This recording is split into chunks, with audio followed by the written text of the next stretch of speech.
Dominus vobiscum.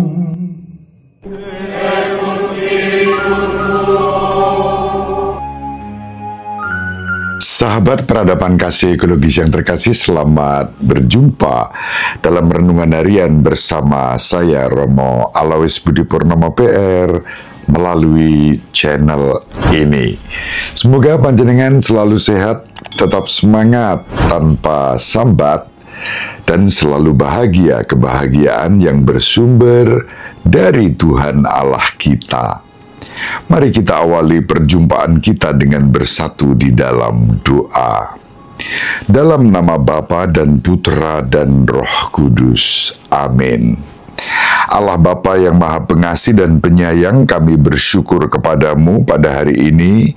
Kami berjumpa dengan Putra-Mu sendiri yang telah menjadi manusia bagi kami demi menyelamatkan dan menebus kami.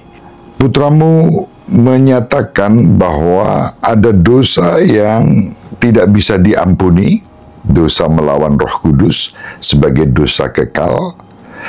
Namun juga sesungguhnya Engkau sendiri Maha Rahim, Maha Pengasih dan Penyayang, sehingga dalam Yesus Kristus Putra-Mu bahkan semua hujatan akan mendapatkan pengampunan, tetapi tidak ketika orang menghujat Roh Kudus. Semoga kami Kau anugerahi hati yang lemah lembut, juga kerendahan hati untuk taat dan menerima apa yang dibisikkan oleh Roh Kudus kepada kami, terutama melalui Putra-Mu Yesus Kristus, Juru Selamat semua orang, yang hidup bersama Diko dan Roh Kudus, Allah yang Maha Esa, Tritunggal Maha Kudus sepanjang segala masa. Amin. Dalam nama Bapa dan Putra dan Roh Kudus. Amin. Sahabat peradaban kasih ekologis yang terkasih, kita akan membaca bacaan-bacaan yang diwartakan kepada kita pada hari ini. Bacaan pertama dikutip dari surat kepada orang Ibrani, bab 9 ayat 15, dilanjutkan ayat 24 sampai 28. Saudara-saudara, Kristus adalah pengantara dari suatu perjanjian yang baru, supaya mereka yang telah dipanggil dapat menerima bagian kekal yang dijanjikan, sebab Ia telah mati untuk menebus pelanggaran-pelanggaran yang telah dilakukan selama perjanjian yang pertama. Kristus telah masuk ke dalam tempat kudus, bukan yang buatan tangan manusia, yang hanya merupakan gambaran dari tempat yang kudus yang sejati, tetapi ke dalam surga sendiri untuk menghadap hadirat Allah demi kepentingan kita.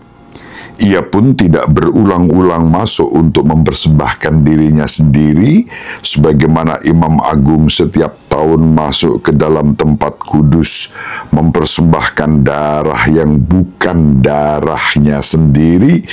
Sebab kalau demikian, Kristus harus berulang-ulang menderita sejak dunia ini dijadikan. Tetapi sekarang ternyata pada zaman akhir ini, Ia hanya satu kali saja menyatakan diri untuk menghapuskan dosa lewat kurbannya. Manusia ditetapkan Allah untuk mati hanya satu kali, dan sesudah itu dihakimi.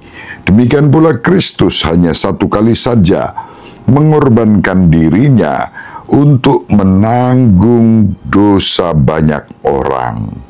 Sesudah itu, Ia akan menyatakan dirinya sekali lagi tanpa menanggung dosa untuk menganugerahkan keselamatan kepada mereka yang menantikan Dia. Demikianlah sabda Tuhan, syukur kepada Allah. Mazmur tanggapan dengan refren, nyanyikanlah lagu baru bagi Tuhan, sebab Ia telah melakukan karya-karya yang ajaib. Nyanyikanlah lagu baru bagi Tuhan, sebab Ia telah melakukan karya-karya yang ajaib. Keselamatan telah dikerjakan oleh tangan kanannya dan oleh lengannya yang kudus. Tuhan telah memperkenalkan keselamatan yang datang daripadanya. Ia telah menyatakan keadilannya di hadapan para bangsa. Ia akan ingat akan kasih-Nya dan kesetiaannya terhadap kaum Israel. Bermasmurlah bagi Tuhan dengan kecapi dan lagu merdu, dengan nafiri dan sangkakala yang nyaring. Bersorak-sorelah di hadapan Raja, yakni Tuhan. Kemuliaan kepada Bapa dan Putra dan Roh Kudus, seperti pada permulaan, sekarang, selalu, dan sepanjang segala abad. Amin. Nyanyikanlah lagu baru bagi Tuhan, sebab Ia telah melakukan karya-karya yang ajaib. Sahabat peradaban kasih ekologis yang terkasih, sekarang mari kita baca Injil, yaitu Injil Markus bab 3 ayat 22 sampai 30. Pada suatu hari datanglah ahli-ahli Taurat dari Yerusalem dan berkata tentang Yesus, "Ia kerasukan Beelzebul." Ada juga yang berkata, dengan penghulu setan ia mengusir setan. Maka Yesus memanggil mereka, lalu berkata kepada mereka dalam perumpamaan, "Bagaimana iblis dapat mengusir iblis? Kalau suatu kerajaan terpecah-pecah, kerajaan itu tidak dapat bertahan. Dan jika suatu rumah tangga terpecah-pecah, rumah tangga itu tidak dapat bertahan.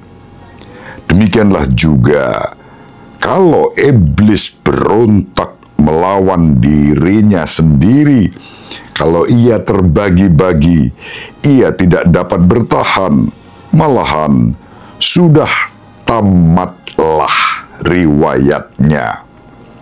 Camkanlah, tidak seorang pun dapat memasuki rumah seorang yang kuat untuk merampas harta bendanya, kecuali kalau ia mengikat lebih dahulu orang kuat itu, lalu barulah ia dapat merampok rumah itu.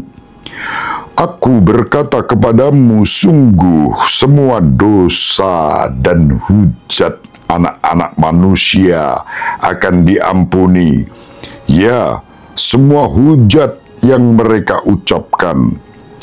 Tetapi apabila seorang menghujat Roh Kudus, ia tidak mendapat ampun untuk selama-lamanya, sebab dosa yang dilakukannya adalah dosa kekal. Yesus berkata demikian karena mereka bilang bahwa ia kerasukan roh jahat. Demikianlah sabda Tuhan. Terpujilah Kristus. Sahabat peradaban kasih ekologis yang terkasih, sangat menarik Injil yang diwartakan kepada kita pada hari ini menegaskan kuasa pengampunan Yesus, dan tentu kuasa pengampunan itu bersumber dari Allah sendiri. Tuhan kita Yesus Kristus menjadi tanda dan penebusan kasih kerahiman Allah bagi kita, sebagaimana disebut di dalam bacaan pertama surat kepada umat Ibrani. Yesus yang mempersembahkan, mengorbankan hidupnya, mencurahkan darahnya sekali untuk selamanya sebagai tebusan bagi dosa-dosa kita. Ini dahsyat.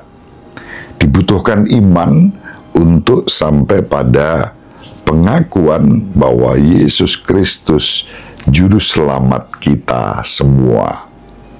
Yang menarik adalah Yesus sang juru selamat di dalam Injil digambarkan Dua hal, yang pertama tentu menghibur bahwa semua hujat anak manusia ini akan diampuni. Pengampunan selalu dianugerahkan, asal kita percaya, memohon pengampunan itu, dan pengampunan akan dilimpahkan kepada kita. Tetapi kalau kita tidak punya iman, tidak percaya bahwa Allah mengampuni, lalu juga pengampunan tidak akan pernah diberikan. Terutama bahkan ketika bimbingan Roh Kudus yang mengajak kita untuk bertobat dan mengalami pengampunan, menerima kuasa Allah dalam Kristus, akan mendatangkan pengampunan apabila itu terjadi. Tetapi sebaliknya, kalau tidak ada iman seperti itu, bahkan mencurigai Yesus seperti ahli-ahli Taurat yang mengatakan, oh Yesus itu kerasukan penghulu setan, kerasukan Beelzebul. Dia menggunakan kuasa Beelzebul untuk membuat mujizat-mujizatnya. Ini bukan iman, ini penolakan definitif terhadap kuasa Allah dalam Yesus. Dan karena sikap seperti itu, lalu pengampunan juga tidak bisa diberikan. Itu yang kedua yang ditegaskan oleh Yesus. Jadi sekali lagi, yang pertama, Tuhan kita Yesus Kristus menegaskan pengampunan selalu diberikan kepada kita, asal kita percaya dan mau datang memohon pengampunan itu. Yang kedua, pengampunan tidak akan pernah diberikan kalau kita sendiri menutup diri, menolak, bahkan menuduh Yesus tidak menggunakan kuasa Roh Kudus, kuasa Allah, tetapi kuasa setan. Mengidentifikasi Yesus dengan kuasa-kuasa setan itu suatu penolakan definitif yang tidak akan mendapatkan pengampunan, dan itu yang disebut dosa melawan Roh Kudus, dan itu yang disebut sebagai dosa kekal yang tak diampuni. Ahli Taurat berada dalam disposisi itu.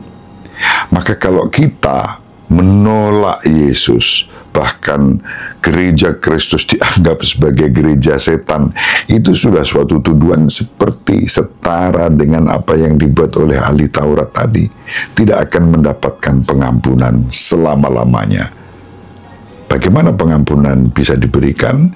Ya, terjadi pertobatan, perubahan sikap, menerima Kristus dengan seutuhnya, Kristus yang telah mengorbankan hidupnya demi keselamatan kita.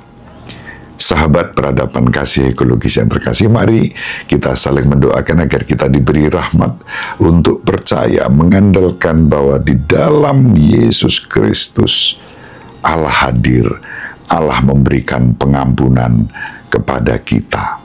Iman itulah yang membawa kita semakin dipersatukan dengan Kristus dan berbuah di dalam kehidupan kita, yang juga menjadi tanda kasih kerahiman Allah melalui pengampunan di dalam kehidupan kita bersama. Semoga bermanfaat. Ibu Maria dan Bapak Yosef selalu mendoakan kita.